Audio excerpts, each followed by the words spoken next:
Dikkat! Ushbu video faqat 18 yoshdan katta tomoshabinlar uchun mo'ljallangan. Assalomu alaykum. Ushbu videoda sizga BirXBet platformasida hisob yaratish jarayonini bosqichma-bosqich ko'rsataman. Agar ro'yxatdan o'tishni birinchi marta amalga oshirayotgan bo'lsangiz, videoni oxirigacha diqqat bilan tomosha qiling. Birinchi qadam, rasmiy BirXBet saytiga yoki mobil ilovasiga kiring. Bosh sahifa ochilgandan so'ng, ro'yxatdan o'tish tugmasini bosing.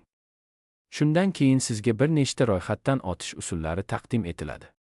Siz telefon raqami, elektron pochta yoki bir marta bosish orqali ro'yxatdan o'tishingiz mumkin. O'zingiz uchun qulay bo'lgan usulni tanlang. Masalan, telefon raqami orqali ro'yxatdan o'tmoqchi bo'lsangiz, mamlakatni tanlang va telefon raqamingizni to'g'ri kiriting. Elektron pochta orqali ro'yxatdan o'tsangiz, faol foydalanadigan email manzilingizni yozing. Keyin xavfsiz parol yarating.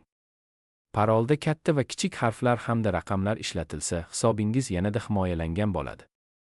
Keyingi bosqichda shaxsiy ma'lumotlarni to'ldiring.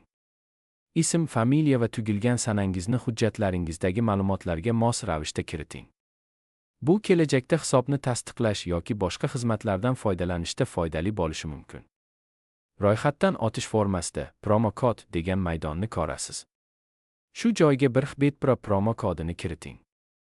Agar ushbu maydon avtomatik chiqmasa, menda promo kod bor yoki shunga o'xshash tugmani bosib uni ochishingiz mumkin. Promo kodni kiritgandan so'ng keyingi bosqichga o'ting. Endi barcha kiritilgan ma'lumotlarni yana bir bor tekshirib chiqing. Hammasi to'g'ri bo'lsa, foydalanuvchi shartlariga rozilik bildiring va ro'yxatdan o'tish tugmasini bosing. Bir necha soniyadan so'ng yangi hisobingiz yaratiladi. Ayrim hollarda telefon raqami yoki elektron pochta orqali tasdiqlash kodi yuborilishi mumkin.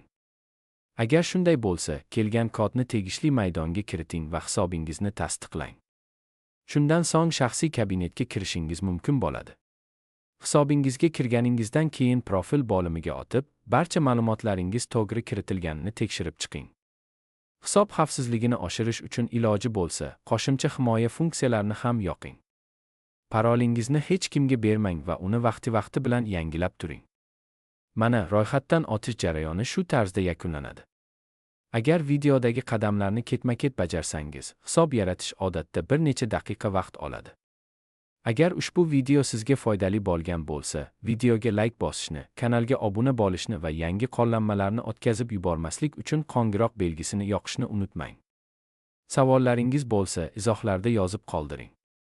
Ko'rganingiz uchun rahmat va keyingi videolarda ko'rishguncha xayr.